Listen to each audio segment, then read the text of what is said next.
Hi, this is Patrick.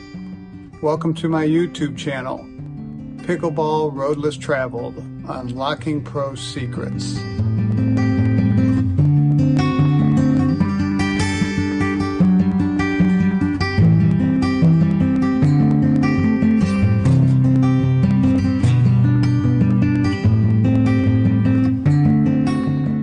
is the one taking the ball out of the air kind of thing. Yeah. But I'm really bad at that. We can work on that. Did we just do that last time or no? And always starts with a short warm-up. It's taking balls out of the air, even in the warm-up. It's also not lunging towards the ball and being square and being balanced.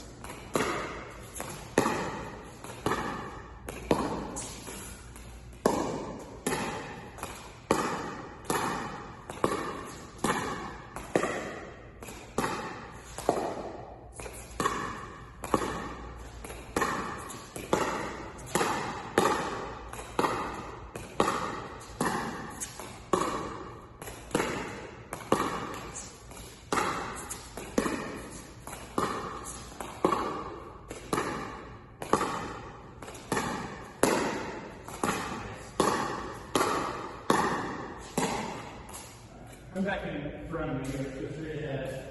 Let's work on that out of the air a little bit. Chad's going to cover more about taking the ball out of the air. The reason why he thinks this is so important is that because it helps you control the kitchen line where points are really won. It takes time away from your opponent and it puts pressure on them. So for all those reasons, it seems like such a basic thing, but so many people don't do it properly. So let's hear what John has to say. Um, so let's just talk kind of like technique a little bit. Did we talk about like the approach to this shot before? I don't think so. So when I hit the ball, say, I hit the ball with my paddle, what's your process as far as like deciding how, what you're going to do, how you're going to handle the shot, what shot you're going to take? I want to be in a neutral stance. I don't want to tip you off. I want to, kind of have a sphere here where I know I can take it out of the air and not. Yeah, kind of the main thing that I think is important, and this helped me a lot when I was struggling taking the ball out of the air and then started to get better at it. But mindset-wise, you first of all got to be thinking that out of the air is your first option. You always have to be in that kind of mental space where you're expecting to hit that shot first. So that means, as soon as you hit the ball, if I see it come off your paddle soft, that you're dinking it, okay? Basically my process is I then take my paddle out to full extension. So I use the term finding the ball or feeling for the ball. So kind of going out and right away getting a sense for if I have the opportunity to get this ball out of the air, right? So I'm out here. The nice thing about this is if you get out there early, then when the ball gets there, the paddle's nice and calm and set, right? I see my paddle already. See how I can really control that shot? Not going to be right? Where a lot of people, I think, struggle with this is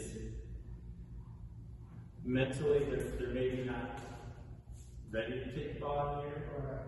They're kind of thinking it's going to bounce. So now it's going to get it for waiting. Take it out of here. And then they're jabbing up to it at the last second. On the video that I recorded you mentioned that if you have to jab it, don't do it, Yeah. So if I'm ready, I'm going to hit the jab. So the process that I kind of feel is as soon as I know you're hitting it soft, right? When I'm in my ready position, you hit it, you dink it, okay? I'm going from ready position to full extension, feeling for it, right? Now, if I realize that I can't reach it, it's not there, then I pull it back in and I go to then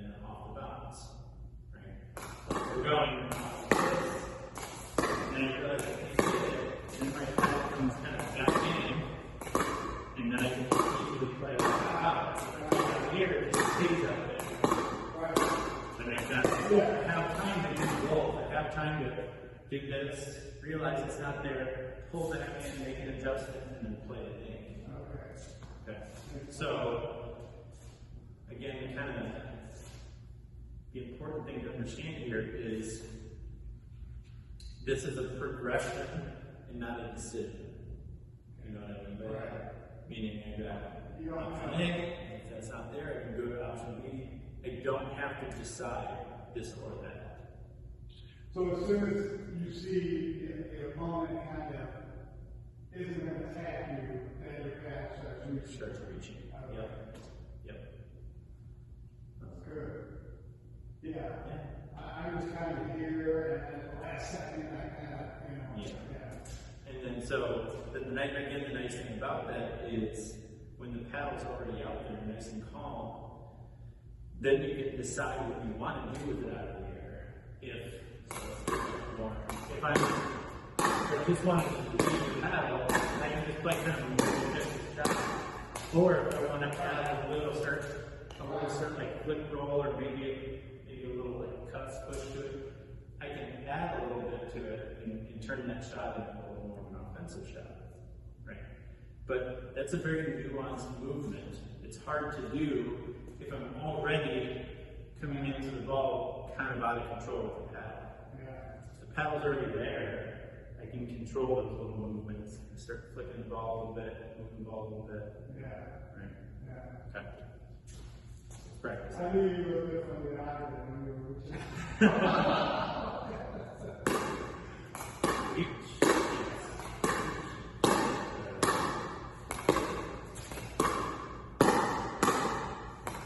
And then you make sure your butt sits back so you get that. So reach here. still have one foundation. Can't have this. Okay, going over. Yeah.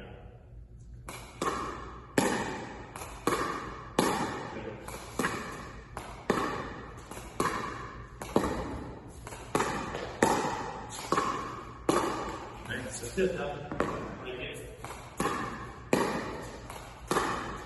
Sorry.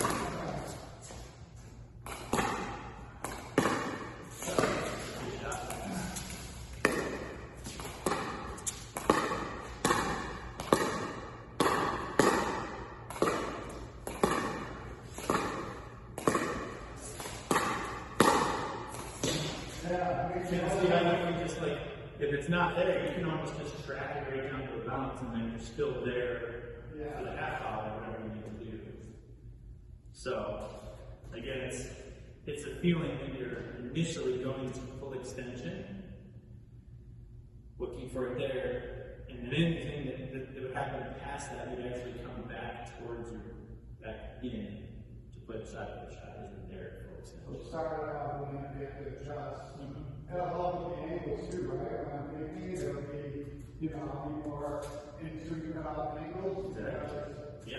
Which I have to do very well, so. Yeah.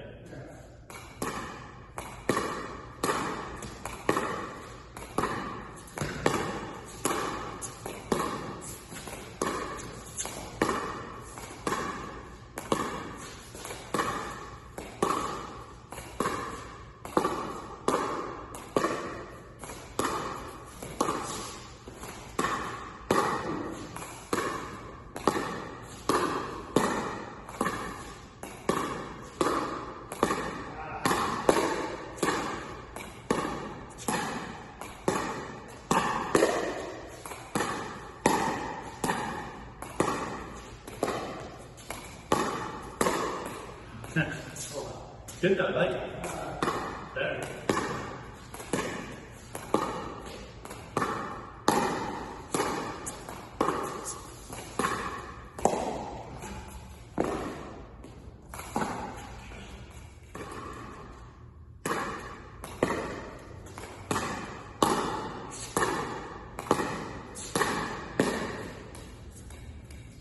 As far as adding a little roll to it, it's basically think of the motion that we worked on for that roll volley, just below the hand to above. It's that, but just slow. So I get that. That. Oh, right, back. That. But slow. Just a touch. Just a little upward flick. I like it. Converse a lot, and you said you watch a lot, but Brian, like we talked about, right? I think the best, by far the best at this shot is Jay. Oh, yeah. If you watch him, first of all, how much he reaches into the kitchen, he gets it, he's very creative and does a lot of the ball. He's constantly flicking it there, just really maneuvering it around and keeping his opponents under pressure. So, if you want to watch, just as far as watching kind of the nuance of the different things he does with the ball when he gets it out of the air. The thing for me at this is going to be to stay neutral because I'm going to kind of want to lean to do this, and it's the wrong thing. Yeah. So if you see me doing it, just say, Yep.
Put it into practice now? Yeah. Now you can go. "Are you ready? You didn't hit anything." Now you got to. All right, here we go.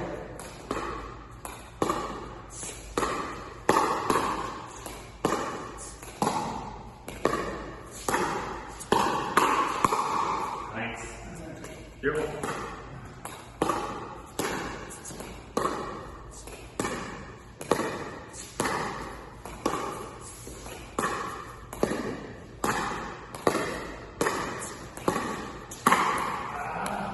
I feel like because you're taking the ball out of the air, in previous points, or previous, maybe a couple weeks ago, I felt like it was just me kind of dictating the points until I wanted to make something happen, and, now I feel like, I'm not in control of every point. The points are controlled back and forth. It definitely makes me feel more offensive. I just got to now know when to pull it in and when to, get a couple of those shots that you talked about with the little flips. Yeah, I think the main thing is it gives you the setups and the opportunity for more offense. It doesn't mean you have to do it, but it just means You're going to get looks, chances. And also means you can be a little more offensive even without speeding the ball up. You can just think more offensively. Next, we're going to do cross-court dinking with attacks, both forehand and backhand. The importance of taking balls out of the air is crucial in cross-court dinking for a couple of reasons. Number one, it takes away angles. And number two, it gives you attack opportunities.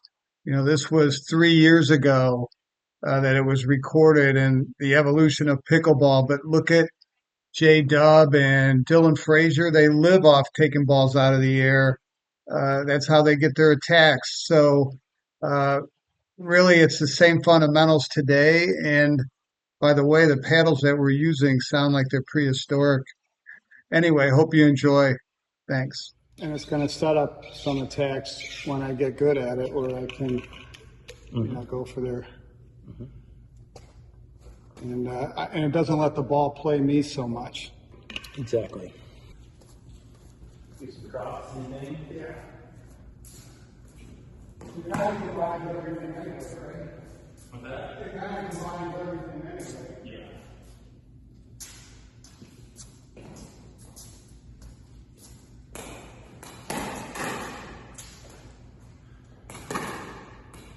Let's do a couple of things for practice. We're coming out of your thing. Cross court. You kind of play just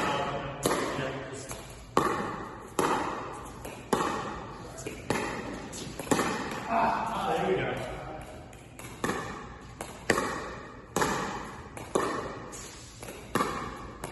Right, feel like that little roll helps. Because you can take this on an outside, from out here, and with one nose, you kind of get the ball moving across court a little more aggressively.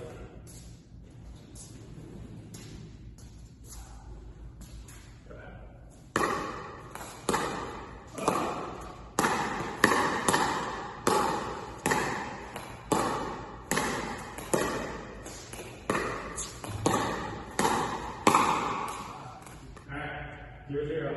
Okay. Go to 11. Alright. Okay.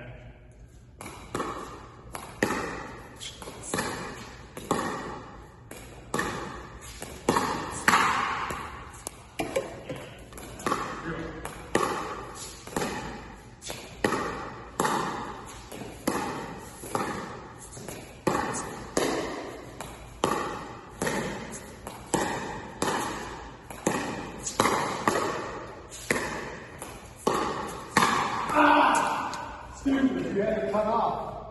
Okay.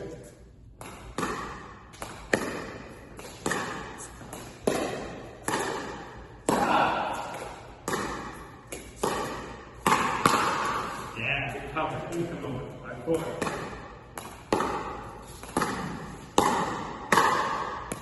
Just it. 5-5.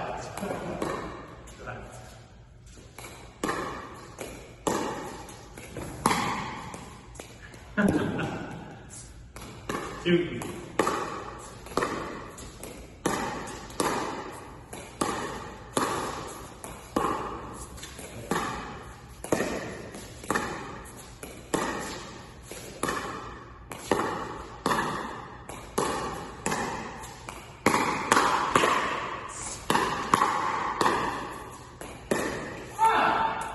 Good point. 6-5.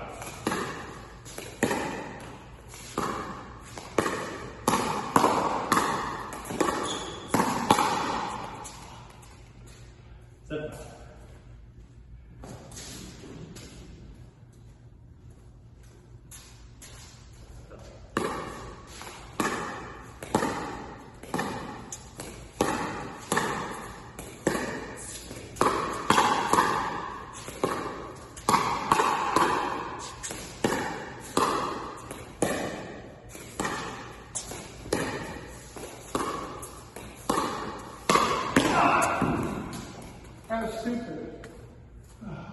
It's a good shot, it just floated too much. Yeah. If you had hit that same cross court and flatter, it would have had me in trouble. That was over so far, but it just got a little too high.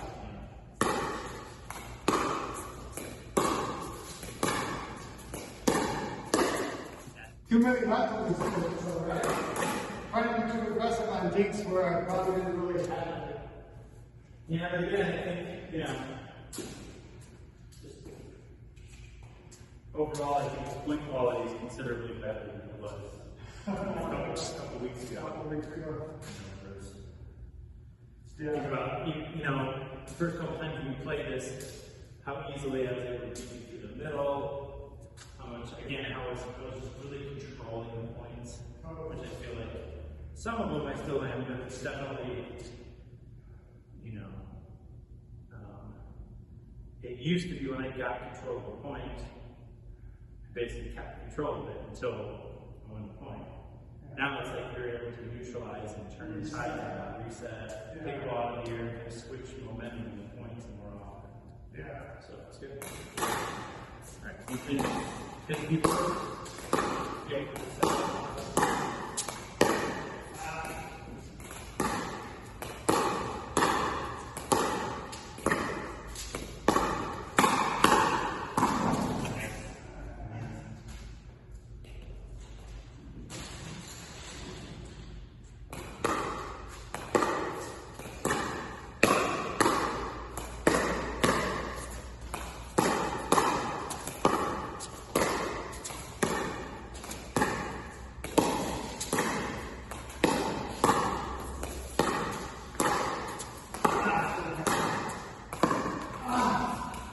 Good round. Good move.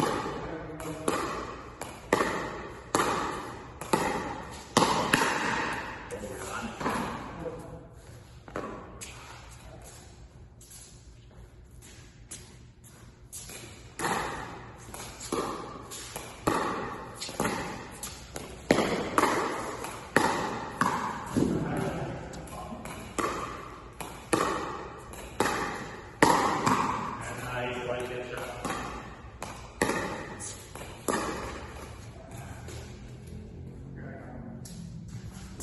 Two.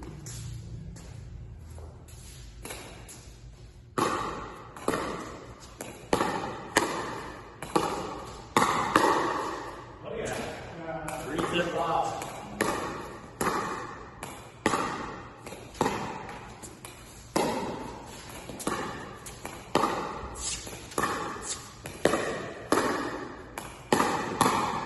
Nice. One more.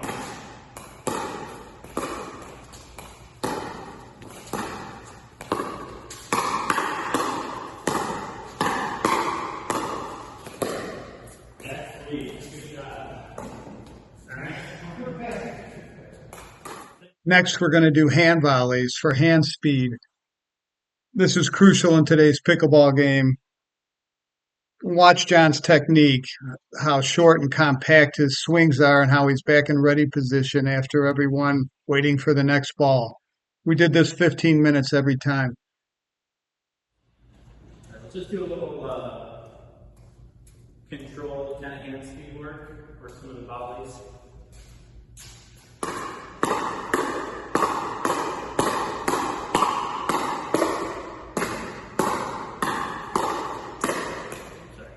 Eventually you'll hit the block cleaner. What's that? Eventually this will help you hit the block cleaner, like maybe I mean, yeah, in general, I just, get your hands speed. yeah, I just like to practice doing this with kind of the intention of how in control can you make this feel, right? If you're doing this and you feel like you're just guessing and flailing, and then it's like you're not doing yourself a whole lot good. You know, you want to feel like you're seeing the ball, reacting, in control, quick, short motions, back to recovery. You know, keep your head still, all that stuff. So, you know, it's just kind of repping it a bunch of times and with the intention of feeling like you're have good body control during the process. I mean, the kind of the main focus that I, you know, when I'm drilling this and practicing this is kind of what my intentions are. I don't give too much focus on like if I'm making or missing. Yeah. You know. More just what I feel. Do I feel like I'm reading the ball, seeing it, reacting well, controlling, balance well? Or do I feel like I'm just guessing everything and flailing, you know, then so.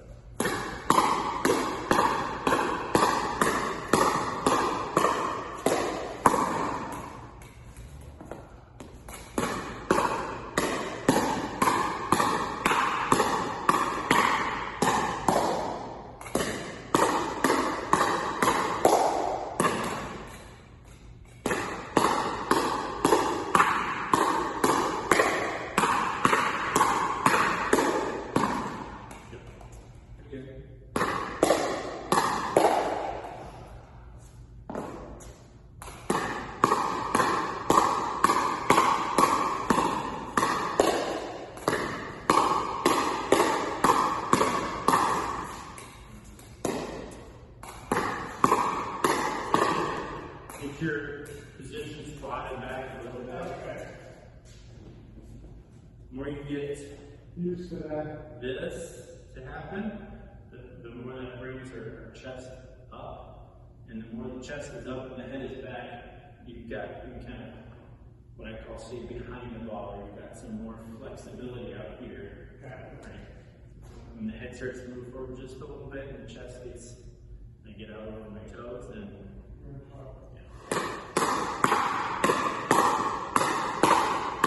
nice. It's good. Last but not least, John talks drives. John with a big tennis background, me, a basketball player, never held a racket in my hand. This was foreign to me. John talks technique, planting your front foot, stopping your momentum, and keeping your balance. He's very knowledgeable in this area. Moving back to the baseline. One thing I want to take a look at that we haven't really worked on in a while is I'm going to let you open drives. Okay. So, just your baseline drive, you get a third shot, you decide you're going to drive. Third shot drive. So just go ahead and rip some at me. I'm going to block it back. Kind of, warm it up first, obviously. Start probably like 3/4. 60, 70%, smooth, and then we'll build up the full.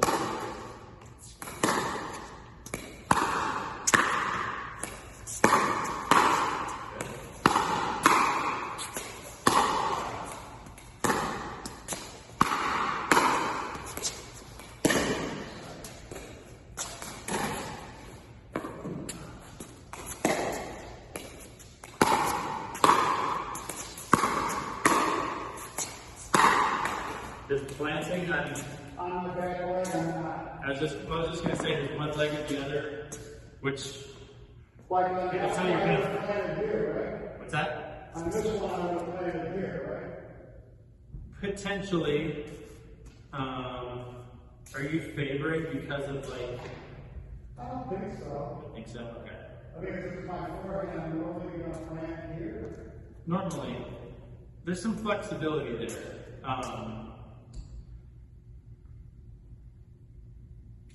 Here's another way to look at it. So, wherever you plant, the reason I like to have people kind of initially train it that way is because that helps this kind of like sit and hit feel like we talked about. Yeah. This, right? Ultimately, what really matters is that we'll use the term anchor foot. So whatever your anchor foot is, meaning the foot that's the farthest forward, right? Whether it's if it's an open stance, it would be this one. If it's a closed stance, it would be this one. Okay. What I want you to think about is whatever foot that is, try to plant that foot in front of you slightly and not underneath you. Really? So like when it's to my forehand there, I would have this, it wouldn't be back, it would be slightly forward. Yes. And then kind of move into the ball, right? No? No. I mean, the whole purpose of So I was doing it all wrong. not necessarily, but again, like we talked about,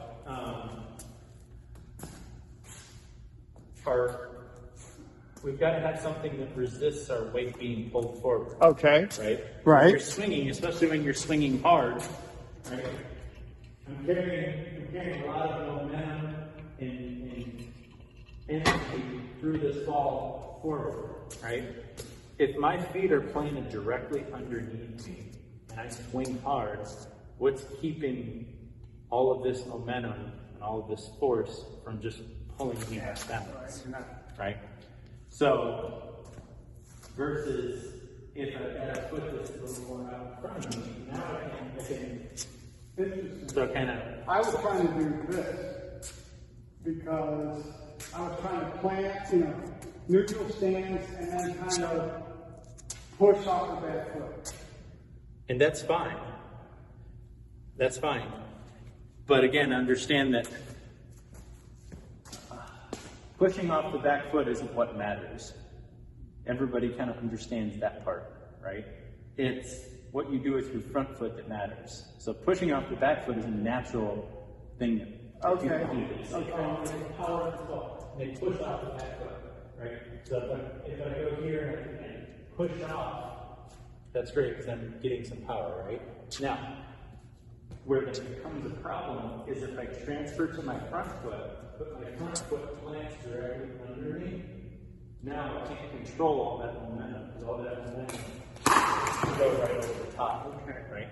Versus if I push off the back foot, but now this front foot strides out and plants well in front of me, right? Now, all that momentum that I'm pushing forward gets stopped. My body stops. Okay. And the only thing that keeps going is my paddle. Okay. So if I go like this, see the difference? If I reach out with this foot, see now this foot, because it's in front of me, can push back, it can stop me from going over the top. Okay. So I go like, and you can see how my paddle actually comes through faster because I'm creating this momentum. The body then stops. It like stops my body, and the only thing that's left going is the paddle. So you're still upright. If everything keeps going, I just end up swinging slower. Okay. You're more upright. More balanced like Yeah. your other shot. So I'll show you an example.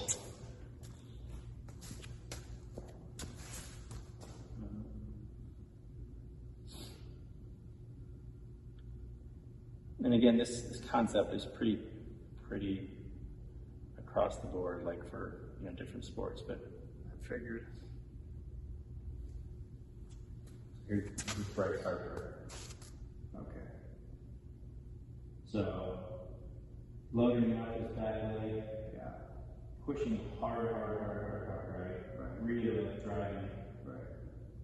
There's that like hard push, but he's stopping his body. He's reached so far out with this, and you'll see it more. He's reached so far out with that front leg in front of him. And watch this. See how the front leg actually straightens out, and it's pushing back now. It's pushing against everything. Okay. He's not allowing all this momentum to just carry over the top. Field. He's actually bracing now, using that front leg and bracing. So the only thing that carries is his hands in the back. Got it. See, so much so that his back foot comes up off the ground, but then he falls back to his back foot. Right. Because the weight stays behind that front leg the entire time. Right. Right? So simply, like when I'm hitting the forehand or backhand, whether in open stance or closed stance, open stance is going to be off my right foot, closed stance being my left foot is forward. I don't even care which one it is. I just focus on whatever one I'm going to plant and make sure that it's well in front of my body. Okay. I never knew that. So I'm here, and then I can. Then you're ready too. You're back. You're not falling. You're in position. Or again, I'm going to close stance. There and there. Okay. So yeah, Never knew that. just think about that. Yeah.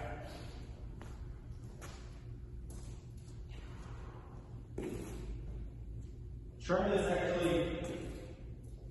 I think this concept is a little bit easier to feel in closed stance. So push off my. What I want you to do is Oh wait, push off this one. push off your right foot. Yeah. You're going to transfer to your left foot. Your left foot's going to come forward and fall. So you're going to here, push. Oh, okay. Go ahead and crack it. Yeah. But I would say, get that left foot out farther. Wow. Mm-hmm. Because when you swing, is you should fall back. If you don't fall back to your back foot, you go like this, and then you have to fall back to my back foot. Yep.